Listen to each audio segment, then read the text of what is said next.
दोस्तों ये जो कुंभ का मेला लगा हुआ है इसमें एक महिला और एक आदमी की ऐसे मुलाकात होती है।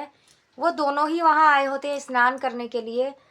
दोनों ने कुछ ऐसे पाप किए होते हैं जो उन पापों का प्रायश्चित करने के लिए कहते हैं ना, गंगा में अगर कोई भी आके नहा ले, स्नान कर ले तो उसके सारे पाप धुल जाते हैं। यही सोचकर वो दोनों आते हैं। उन दोनों ने ही अलग अलग अपने तरीके से कुछ गुनाह कर रखे थे, कुछ ऐसे पाप कर रखे थे जिनको धोने के लिए वो वहाँ आते हैं और उनकी मुलाकात इत्तेफाक से हो जाती है।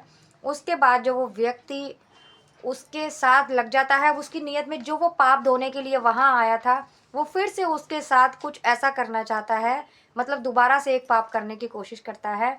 लेकिन जब उस महिला की सच्चाई उसके सामने आती है तो वो हैरान रह जाता है और वो पूछता है उससे कि तुम्हारी मजबूरी थी जो तुमने ऐसा किया।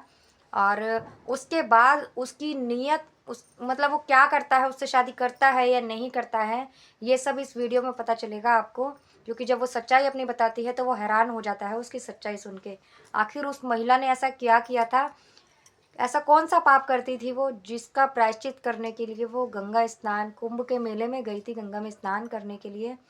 ये सब मैं आपको इस वीडियो में बताऊंगी, तो बने रहिए वीडियो में। अगर वीडियो अच्छी लगे तो वीडियो को लाइक कर दीजिएगा, चैनल को भी सब्सक्राइब कर दीजिएगा अगर आप लोग चैनल पर नए हैं तो।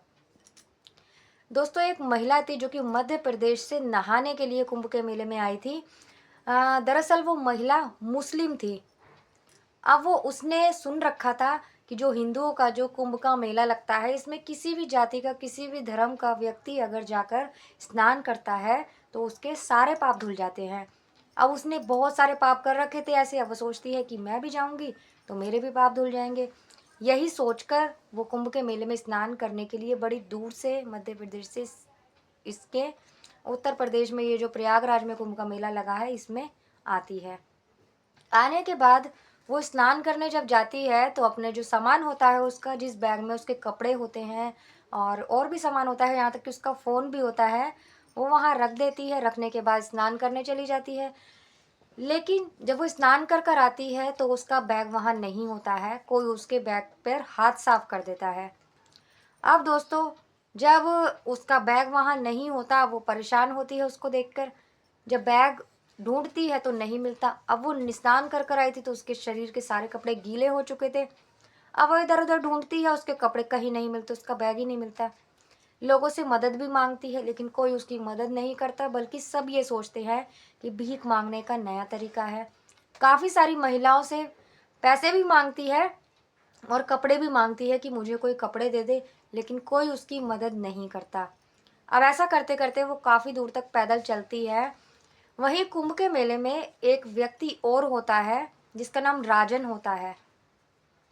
ये जो महिला थी ये मुस्लिम महिला थी, लेकिन ये अपना नाम बदल देती है। नाम बदल कर इस मेले में आती है स्नान करने के लिए कि अगर किसी ने अगर पहचान लिया या ये नाम से पकड़ी गई तो लोग इसे वहाँ पर अच्छा नहीं मानेंगे और भगा देंगे इसे। इसीलिए ये अपना नाम, इसका नाम फातिमा होता है, लेकिन ये अपना नाम चेंज कर देती है, सीमा नाम रखकर वहाँ आती है। अब दोस्तों जो एक और व्यक्ति था राजन, उसने भी कुछ ऐसे पाप कर रखे थे जो इस मेले में आया था। वो अपने 3-4 लोगों के साथ वहाँ फ्री खाना दिया करता था। मतलब उसने स्टॉल लगा रखा था और वहाँ खाना मतलब दिया करता था लोगों को फ्री में, फ्री सेवा कर रखी थी। अब जब वो ऐसा करता है, जब वो महिला चलते चलते मतलब भीगी हुई शरीर में वहाँ आती है तो उस राजन की नज़र उस पर पड़ जाती है, उस महिला पर। अब जब राजन की नज़र उस पर पड़ती है तो वो सोचता है कि ये महिला है, ज़रूर कोई बात है, कोई परेशानी है। तो वो उससे बात करता है। अब उससे पूछता है कि मतलब मतलब क्या हुआ है तुम्हारे साथ, तुम ऐसे मतलब गीले कपड़ों में इतनी आ रही हो, क्या बात है। तो वो उसको बताती है कि मेरा नाम ये है और वो अपनी सारी जो भी उसके ऊपर बीता था वो सब कुछ बता देती है कि मैं यहाँ से आई हूँ। तो जो राजन होता है वो उसको अपने टेंट में लेकर जाता है जहाँ उसने दुकान लगा रखी थी। अब उस टेंट में उसने अंदर आग भी जला रखी थी। मौसम तो वैसे ही सर्दियों का है। वहाँ जाने के बाद उससे कहता है आप हाथ वाथ सेकिए और यहाँ आपको कोई दिक्कत नहीं होगी और मैं जाता हूँ किसी काम से, क्योंकि मेरे को तो यहाँ सेवा करनी है और मैं जाता हूँ, मुझे कुछ काम है। दोस्तों वो उसे टेंट में छोड़कर वहाँ से चला जाता है। मार्केट जाने के बाद वो उसके लिए एक अच्छा सा सूट खरीदता है और साथ ही साथ जाकर एक होटल में कमरा बुक कर देता है। अब उसकी नीयत में उसको देखकर खोट आ गई थी, क्योंकि वो महिला बहुत ज़्यादा सुंदर थी देखने में। अब होटल बुक कर कर एक सूट खरीद कर आता है, आने के बाद उसे सूट देता है और कहता है कि ये कपड़े तुम पहन लो। जब वो महिला इस सूट को देखती है तो वो राजन से बोलती है कि इतना महंगा सूट लाने की क्या ज़रूरत थी। तो वो कहता है नहीं, आप बहुत ज़्यादा खूबसूरत है, तो आपके लिए फिर सूट भी अच्छा ही होना चाहिए। इधर दोस्तों जब वो मार्केट गया था तो वो उसके जो कारीगर होते हैं वो उसको फ़ोन करते हैं कि प्रसाद बन चुका है, प्रसाद बांटने का समय हो रहा है, आप कहाँ हैं। तो वो कह देता है मैं बांटूं या आप बांटो, प्रसाद बंटना चाहिए, आप लोग बांट दो, कोई बात नहीं। ऐसा कभी नहीं हुआ था कि उसने अपने हाथ से प्रसाद ना बांटा हो, लेकिन उस दिन वो उस महिला के लिए प्रसाद बांटने से भी मना कर देता है, अपने कारीगरों को बोल देता है, अपनी लेबरों को, कि आप लोग प्रसाद बांट दो। दोस्तों फिर वो सूट लेकर जब उसके पास आता है तो उसकी बात होती है उससे, तो उससे कहता है चलो तुम चेंज कर लो, भूख लगी होगी तो मैं तुम्हें कुछ बाहर बता देता हूँ, खा पी लेना, क्योंकि तुम यहाँ पर नहीं हो। तो दोस्तों वो तैयार हो जाती है, जैसे ही वो कपड़े पहन कर आती है तो वो उससे कहता है कि तुम बहुत खूबसूरत लग रही हो।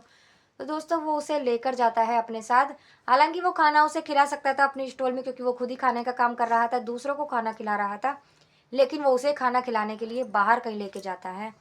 ऊपर से उसको मेला घुमाता है, कुंभ का मेला सारे में घुमाता है। जब शाम हो जाती है तो वो उससे कहता है कि अब शाम हो गई है। अब दोस्तों वो जो राजन होता है, राजन उस महिला से कहता है कि मैं पूरा दिन ये काम करता हूँ, सेवा करता हूँ, लोगों को लंगर खिलाता हूँ, तो मैं थक जाता हूँ और मैं होटल में कमरा बुक कर रखा है मैंने, वो वहीं पर रहता हूँ, क्योंकि पूरे दिन जब थक जाता हूँ तो मुझे रात को आराम करने के लिए चाहिए होता है, इसीलिए मैं वहीं पर जाकर सोता हूँ। दोस्तों वो उस महिला से कहता है कि अगर तुम चाहो तो तुम मेरे साथ चल सकती हो, वहीं आराम कर सकती हो। तो वो महिला जो होती है वो उससे कहती है कि मैं कैसे आपके संग जा सकती हूँ, आपके होटल के कमरे में रुक सकती हूँ। तो वो उससे कहता है कोई बात नहीं, चल कर तो देखिए, ऐसा आपने कहीं नहीं देखा होगा, कितना ऐशो आराम है होटल के कमरे में। तो वो उसे लेकर जाता है। वहाँ जाने के बाद में जब वो होटल के कमरे में अंदर लेकर जाता है, वहाँ जाने के बाद दोस्तों वो उसे अपने दिल की बात बता देता है। दरअसल जो राजन होता है उसकी उसके ऊपर नीयत ख़राब हो रही थी और वो सोचता है कि मैं इसे होटल के कमरे में लेकर जाऊँ और जो मेरे मन में है वो करूँ। दोस्तों वो अपने पाप धोने के लिए आया था, क्योंकि पहले उसने पाप कर रखे थे, लेकिन वो दोबारा से एक पाप करने की कोशिश कर रहा था। अब वो महिला अपने मन में कहती है, वो खुश होती है, धीरे अपने ही मन में सोचती है कि इसे मेरी सच्चाई नहीं पता है, अगर इसे मेरी सच्चाई पता लगेगी तो क्या ये मेरे साथ ऐसा करेगा। लेकिन दोस्तों ऐसा ही करते करते अब वो उसको खाना वगैरह भी सब कुछ खिला देता है। उसके बाद उसके संग वो नज़दीकियाँ बढ़ाने लगता है। जब वो सोचती है कि अब कुछ ज़्यादा ही हो रहा है, अब इसे अपनी सच्चाई बतानी पड़ेगी, तो वो कहती है कि रुको, तुम ज़्यादा ही मतलब ये रियलिटी में ले मतलब हकीकत में ले रहे हो और मैं मजाक समझ रही थी ये सब। अगर तुम मेरे साथ जो करना चाहते हो, अगर तुम्हें मेरी सच्चाई पता लगेगी तो तुम मेरे साथ बात तक करना नहीं चाहोगे। तो वो कहता है कि ऐसा क्या है जो मैं तुमसे बात तक करना नहीं चाहूँगा, मैं तो तुमसे प्यार करने लगा हूँ, पूरे दिन तुम मेरे साथ रही हो।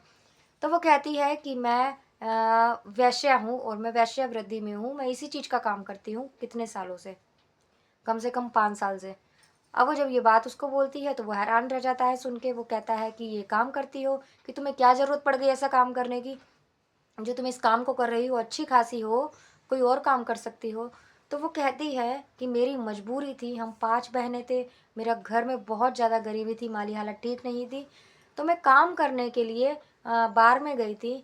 जब वहाँ बार में गई थी तो मुझे वहाँ बार डांसर का डांस करना पड़ा था, उसमें मुझे 500 रुपये मिलते थे और मेरे साथ की जो और लड़कियाँ थी वो एक एक घंटे में ही हज़ारों रुपये कमा लिया करती थी। अब जब ये बात मुझे पता चली तो मुझे उनके काम के बारे में पता चला कि ये तो कुछ और ही काम करती हैं।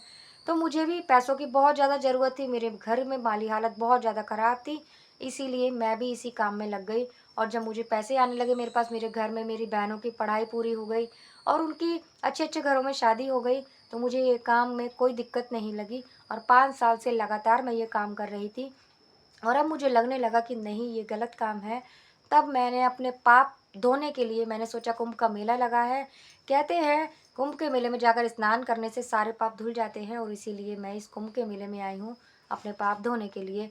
और एक बात, एक झूठ तो ये है और एक झूठ ये भी है कि मैं हिंदू नहीं हूँ, मैं एक मुस्लिम महिला हूँ, मेरा नाम ये है और मैं यहाँ सीमा नाम रख कर आई हूँ, क्योंकि अगर मैं अपने असली नाम से यहाँ आती तो कोई मुझे घुसने भी नहीं देता, यहाँ स्नान करना तो बहुत दूर की बात है। अब ये मेरी सच्चाई है, क्या इसके बाद भी तुम मुझसे शादी करना चाहते हो? दोस्तों जब वो इसकी आप बीती सुनता है तो उसकी भी आंखों में आंसू आ जाते हैं, और वो राजन जो होता है वो उसको कहता है कि मैं भी अपने पाप धोने ही आया हूँ। दरअसल मैं एक ठेकेदार था, लोगों से बहुत पैसा ऐंठा है मैंने, झूठ बोल-बोल कर लोगों को बहुत ज़्यादा धोखा दिया है मैंने, और मेरे पास इतना ज़्यादा पैसा हो गया है, और अब मुझे लगता था कि मैंने लोगों के साथ गलत किया है, तो मुझे भी कहीं न कहीं लगता था ये सब पाप था, तो मैं भी अपने पाप धोने के लिए ही यहाँ आया हूँ, और लोगों को फ्री में खाना खिला रहा हूँ, जिससे जो मैंने पाप किए हैं वो धुल सके। दोस्तों ऐसा कहने के बाद वो महिला उससे बोलती है, क्या अब भी तुम मुझसे शादी करना चाहते हो? तो राजन दोस्तों बोलता है कि हाँ, मैं तुमसे अब भी शादी करना चाहता हूँ, और ज यकीन मानो मैं तुम्हें ज़िंदगी भर खुश रखूँगा। कभी तुम्हें किसी चीज़ का ताना नहीं दूँगा कि तुम ऐसी हो, वैसी हो, मुस्लिम हो, या तुम इस माहौल से आई हो, तुमने ये काम किया है।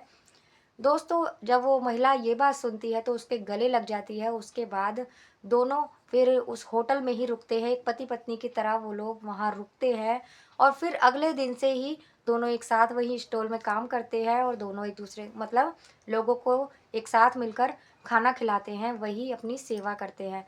दोस्तों अभी भी वो दोनों पति पत्नी बनकर ही वहाँ लोगों की सेवा कर रहे हैं, और अपना जो पुण्य है वो कमा रहे हैं।